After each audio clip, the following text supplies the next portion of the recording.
This is literally the first day today of revenue sharing in college sports. And on the first day, we're already seeing disputes over the salary cap.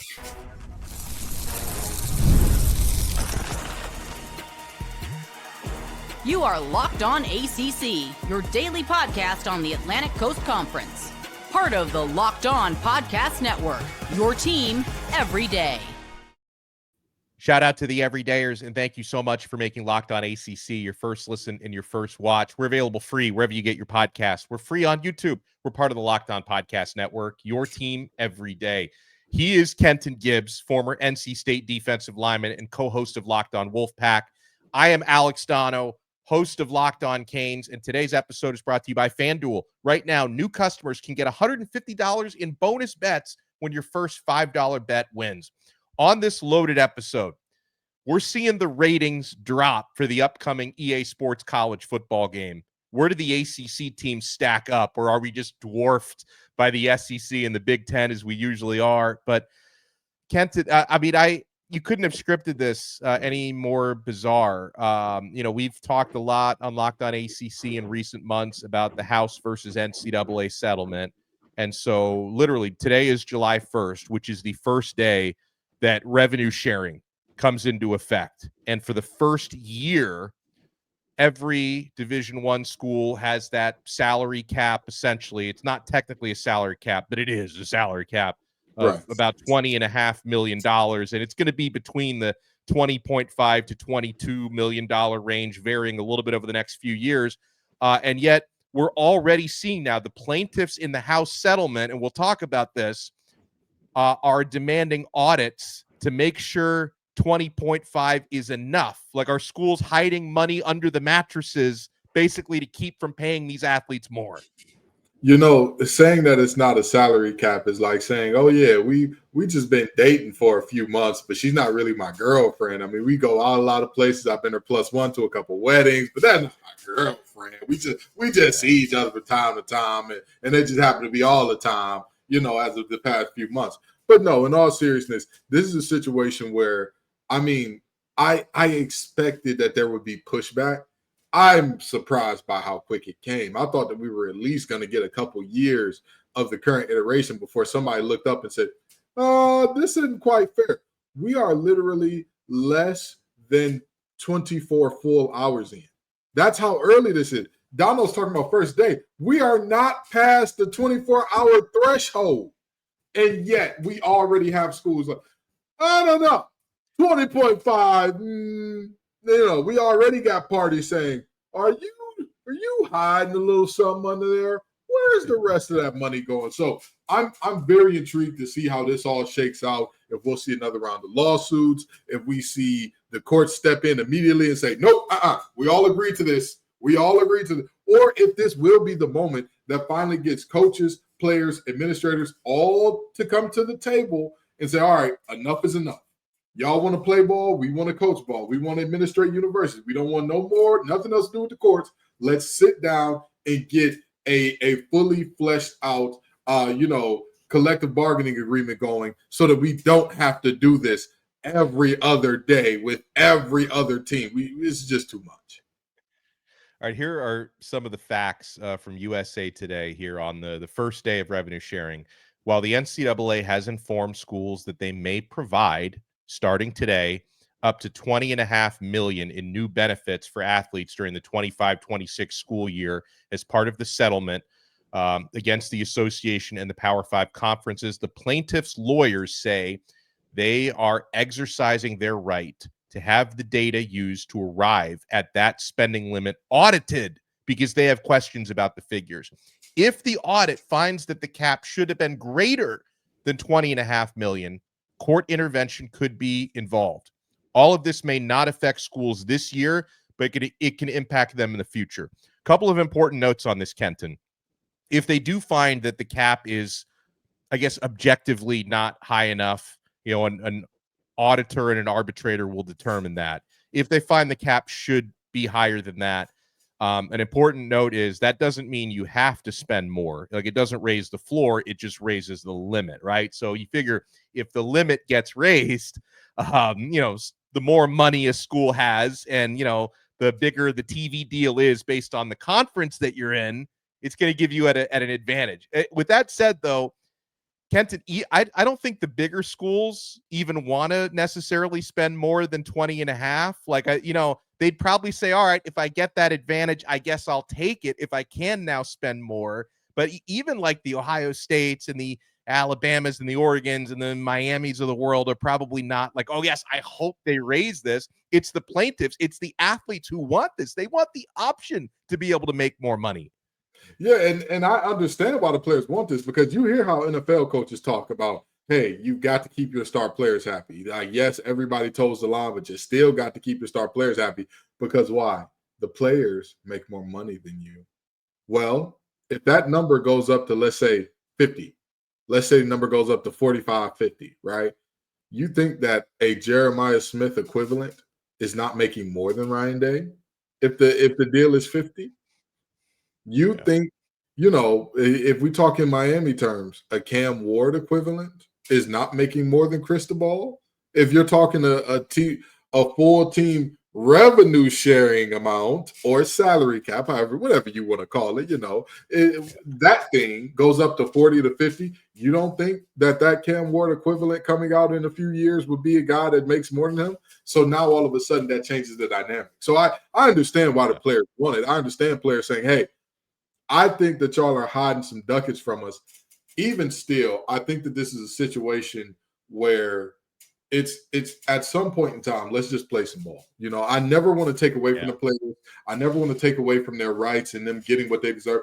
And to be honest, I'm going to be fair all the way around here. I never want to take away from the universities and them putting out the best product possible, these coaches and their legacy. I don't want to take away from anybody's stuff here.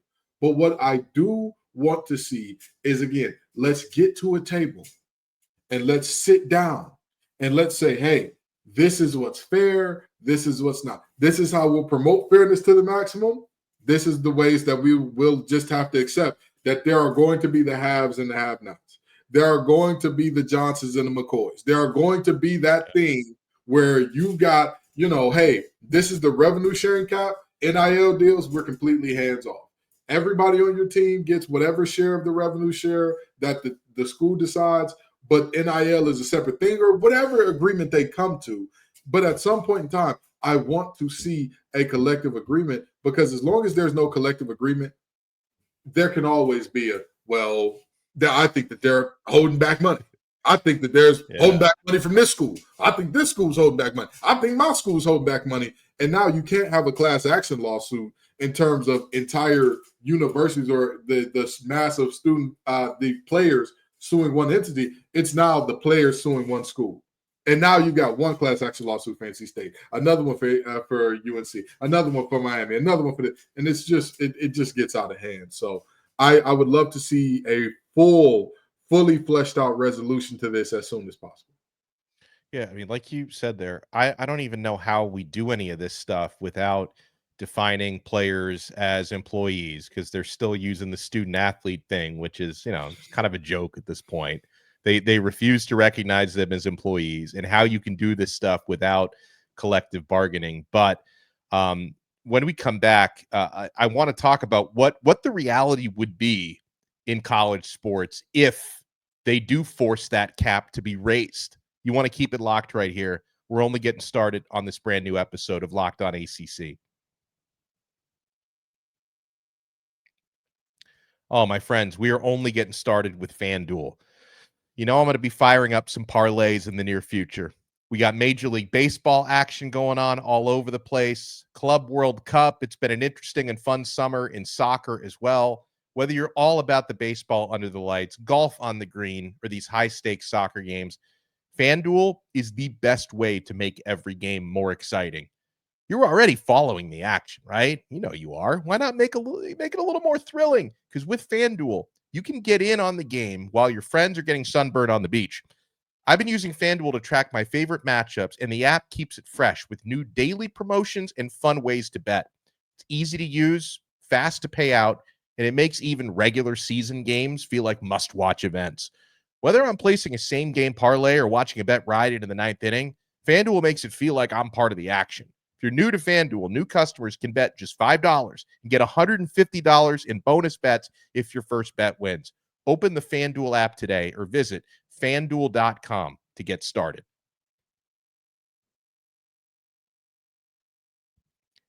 Thank you so much for making Locked On ACC your first listen. Make sure for your next listen, you check out our other shows. Kenton Gibbs and Grayson Boone host Locked On Wolfpack, talking all things NC State. I host Locked On Canes, talking all things Miami. We'll talk in a little bit about where Miami, NC State, Clemson, Florida State, and so on, where they rank in the upcoming EA Sports college football game. But more to say about this House settlement before we get to that. So, Kenton, once this audit is finished, and it may ultimately determine that schools, are maybe making more money through their TV deals than they were trying to make you think, and that they can't afford to pay out like a higher cap of revenue to players. Obviously, there's going to be some schools that may just say, like, we're going to choose not to pay more, because again, that would be the cap, not the floor. Like, they can't force you. But obviously, the schools that want to get ahead in recruiting and NIL are maybe going to take advantage of that. But even before this cap potentially gets raised, we're already seeing some schools out there. Arkansas, which is in the SEC, has been a notable example that they've been laying off some employees in their athletic department in order to, use more money for revenue share. I can imagine it's happening at other schools where they're actually having to streamline the staff to prepare for revenue sharing. We've been hearing rumblings. I think it is happening at some smaller schools, not at the Power 4 level to this point, but schools potentially cutting non-revenue sports, because the revenue sports, they subsidize the non-revenue sports, right? So the reality is going to be, and some people maybe won't care because maybe you only watch football and basketball anyway, but for those who are invested in, other sports, especially a lot of women's sports, although I don't know, they probably wouldn't be able to cut, which is good, wouldn't be able to cut so many women's sports because of Title IX, because I think Title IX is still a thing, right? Yeah. But, if you're talking about cutting maybe your men's golf team and your men's wrestling team in order to, to raise more revenue sharing money, it's going to change the way that we consume college sports if there are less sports available to play. I mean, yes. And here's the thing. It goes beyond just the country club sports of golf and badminton and all that stuff. Track doesn't make any money. With all due respect, it does not make any money.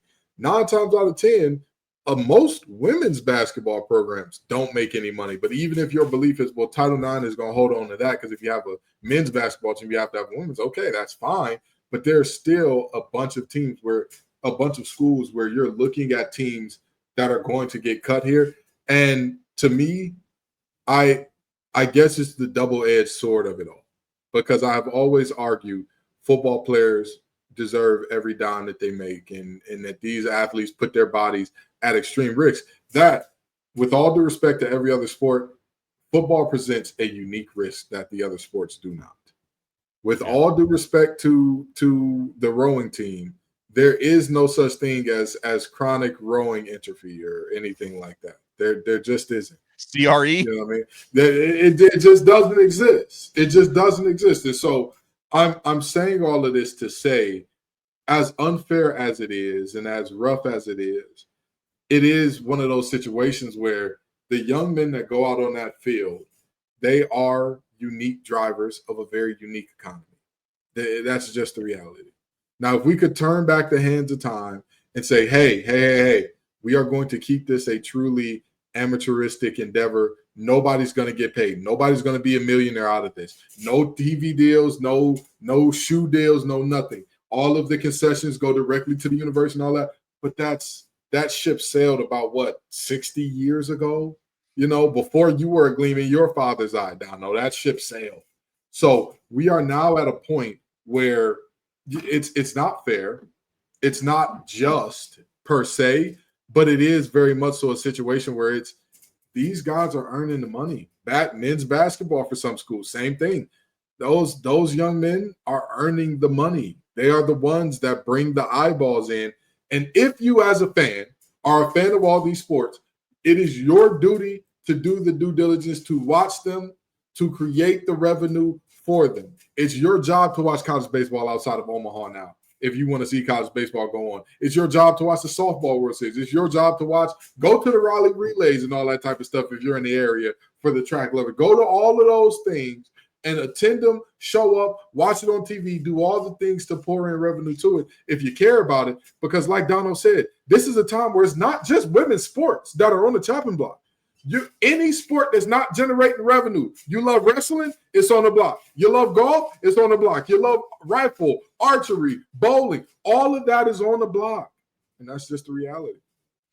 Yeah, and then, of course, the reality, for you and me covering the Atlantic Coast Conference, obviously the ACC is in better position than most, right? Like the cuts would affect the group of 5 before it were a group of 6, I guess it is now, before it would affect the Power 4. But then if they were to say, oh, by the way, it's no longer a $20.5 million cap, $28 million cap now, a $30 million cap, that's going to hit the ACC and the Big 12 harder than it's going to hit the Big 10 and the SEC with their considerably larger television deals. So, right, that the schools who would choose to spend more, and again, it doesn't force you to spend more because they're not raising the floor, they're raising the cap. I keep having to remind myself and all of you about that. But then if you're talking about, the NIL needed to attract better players and recruiting and transfer portal, that would put the SEC and the Big 10 at a bigger advantage, and it would theoretically widen that gap between the other conferences.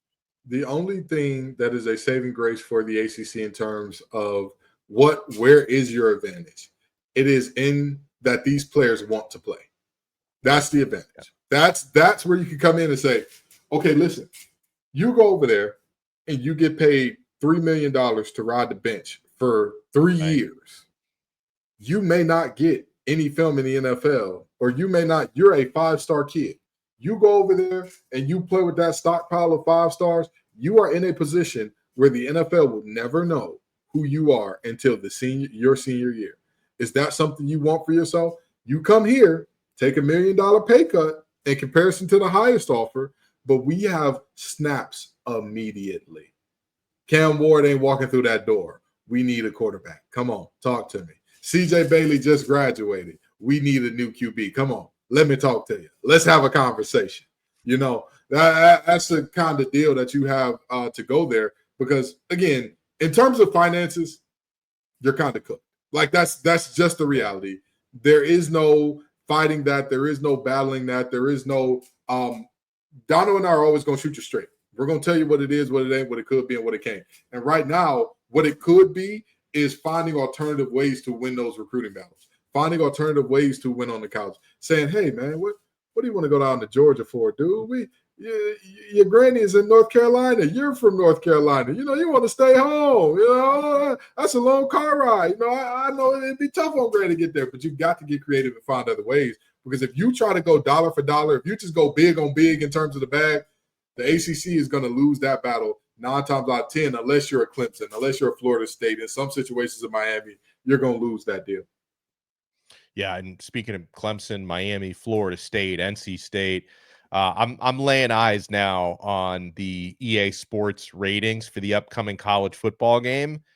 I didn't play it enough last year. Like I lost interest way too quickly, but I'm going to make a bigger effort this coming season. Let's talk about where the top ACC football teams stand compared to the rest. You want to keep it locked right here. We're not done yet on this brand new episode of Locked On ACC.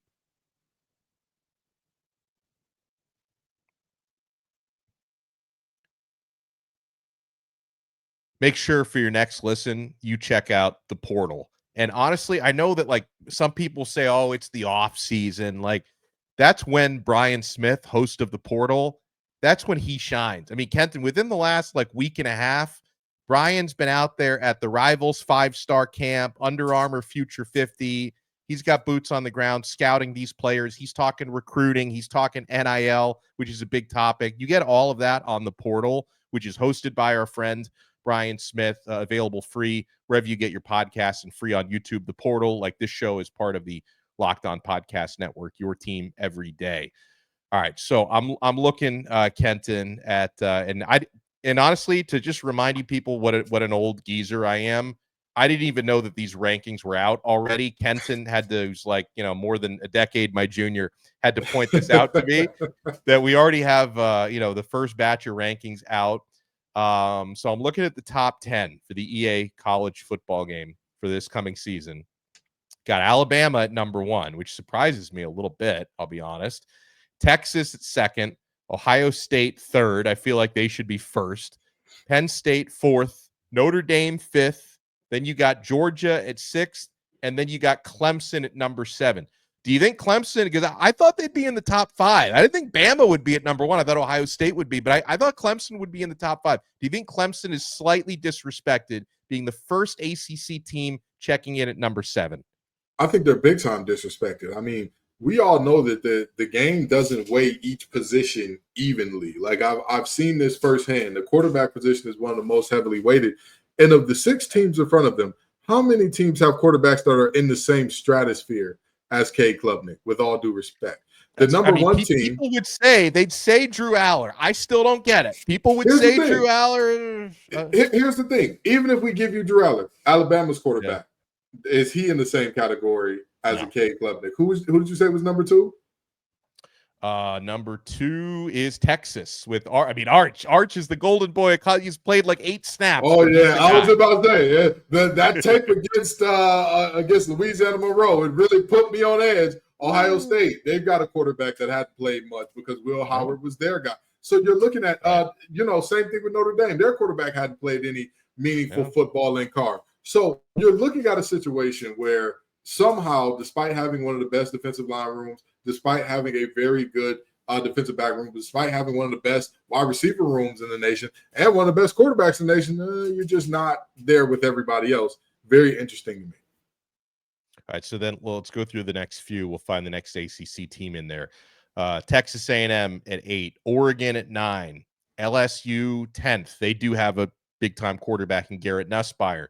Then Miami at 11. Now, Miami, I would say, has a big-time quarterback in Carson Beck. You may have, and it's not surprising Miami coming in 2nd because most every publication would have Miami probably 2nd behind Clemson in the ACC.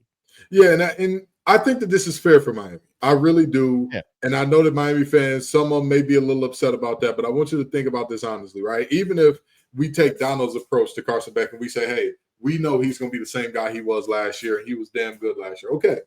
Even still, this team does have some question marks that need to be answered at pivotal positions that would keep them outside the top 10. But it's 140 teams in the nation, babes. 11th is great. That means you are one of the best teams in the nation. So Miami deserves the love and respect that they're getting here in the trenches. Cristobal has built an absolute fort up there on both sides of the ball. So, I think that this is a well-deserved 11.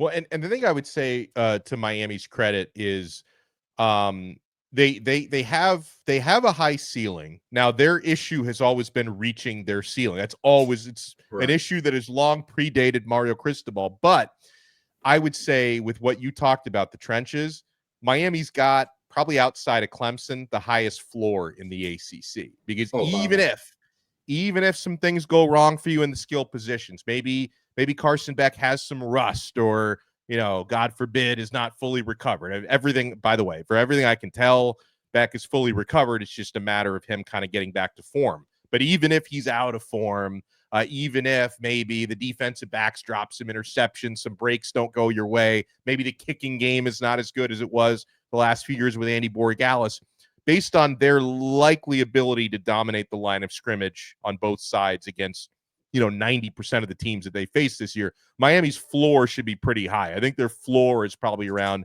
8 wins, which is higher than probably most teams in the ACC. And that's fair. That's fair. Big guys lead. Big guys lead, period. It doesn't matter, how good your skill positions are. I watched the Lions draft 3 receivers back to back to back in the top 10. And guess what it got? Right? Because you build out your team from the inside out, not the other way around. Yeah. No doubt. All right, let's see. Next ACC team on there after Miami at number 11. All right, so you got Florida, Texas Tech, Arizona State, Michigan, Ole Miss, Oklahoma, Indiana. Then you finally get SMU at number 19. Are you? I'm not arguing. They may have this right. I mean, is there anybody like maybe a Louisville or maybe a Duke that you may have considered putting in front of SMU, or do you think they got that right with SMU, who maybe should be ranked higher than 19, if we're being honest? If I'm weighing quarterback play and quarterback continuity, I see it. I see the vision. Yeah. However, the other pieces outside of this, like I know Duke is in the top 25, and we'll get to them a little bit later, but they have the pieces returning defensively. They're going to be a special unit with Manny Diaz coaching. They're going to be a special unit. I have no doubt in my mind about that. The question is, can Mensah and company get it done offensively, which makes sense for me to say, again, video game rankings, you're going to be behind because video games prioritize the quarterback more highly than they do other positions. And Kevin Jennings is one of the best there is. He is electric through the air, on the ground. He can get it done any way you want it, how you want it, how do you feel. He's going to give it to you. And so I get him. I get SMU being there despite losing a number of star players from last year. Well, and when you play the video game a lot more than I do, but one of the things I'm sure you look for is playing with a fun quarterback who can also run in the game. It just makes the game more fun, right? Like I can remember back in my day when I had like the 2001 video game and I was playing with Michael Vick. Like he was so fun to play with because of the mobility. And so Kevin Jennings is going to be a fun guy to play with. Absolutely. And a big thing about this game, the pass blocking mechanics, defensive linemen get home right away, which I, as a former defensive lineman, I'm not too upset about that. You know what I mean? Hey, let the boys hunt. Let the dogs hunt. But you got to have your quarterback that can escape or an offensive line that is elite. And SMU gives you a little bit of both. They really do have an offensive line that has proven themselves time and time again. Rhett Lashley has done it again with the recruiting rankings in the transfer portal and all that. And then, of course, Kevin Jennings is Kevin Jennings. Yeah. All right. So, and you mentioned Duke makes the top 25 of the EA rankings. So after SMU at 19, you got Tennessee, Mizzou, Auburn, and then Duke at 23rd. And rounding out the top 25 is South Carolina and Illinois. Again, like I try to make an argument for Louisville, but I think Louisville, even like when the AP poll comes out, is going to be right around 25, maybe a little bit outside of it. So they're probably not wrong in that, I guess. But so what we've got: Clemson, Miami, SMU, and Duke as the 4 ACC teams who make their top 25. How do you feel about that and about Duke at 23rd? I like Duke a lot at 23. Again, defensively, they're returning a star-studded defensive backfield. And if you can defend the pass in today's game, you'll be just fine. This is a reality where you look at this Duke team and say to yourself, how have they strung together so many wins in these past couple seasons, despite losing their quarterback, despite losing their head coach, despite going through it? Now you're going to be looking at a third quarterback in 3 years because you went from Riley Leonard to Malik Murphy, now to Mensah. You are looking at a team that we're not talking Duke basketball here. We're talking Duke football, and they are physical. They fly around. They disguise their defenses at a very high level. I like a lot about them. In terms of the 4 teams in terms of just having 4, I'm going to say this. I like video games. I think EA works hard at this somewhat. It don't really matter. Every year, we see a team that's in the top 10 in everybody's preseason top 10 that finishes the season unranked. Why would we be surprised if it happens again this year, right? Like, why would we be surprised to see multiple teams? You and I are big Louisville guys in terms of, like, their ceiling is always up there, and so is their floor. They have shown us in the past couple of years. They've gone to an ACC championship and gave Florida State all they could handle, albeit with the third-string quarterback, but they gave Florida State all they could handle in that game. So this is a team, they have that winning pedigree. They have been there. They have knocked on the door. Obviously, you'd like to see more stability at that quarterback position because it seems to be a revolving door of transfers, but they're a team that they're going to be like the others receiving votes category for week 1. So I'm not really too surprised about them being on the outside of the top 25 in terms of game ratings. Well, we appreciate everyone's time as always. Later this week, we are going to look for a Miami preview episode coming up. And we're in July now. We're in ACC kickoff month, and I don't think I'm going to catch the whole thing this year, Kenton, because again, I've spent all my money on my European trip. I'm going to drive to Charlotte. I'm going to sleep in my car maybe, and I'm going to go to the first couple days of the kickoff this year. So we'll start breaking that down as well. Everyone, make sure you smash that like button. You subscribe to Locked On ACC. Make sure you also subscribe to Locked On Wolfpack with Kenton and Grayson. Subscribe to Locked On Canes. And we'll talk to you again next time on another episode of Locked On ACC. We are part of the awesome Locked On Podcast Network. Your team every day.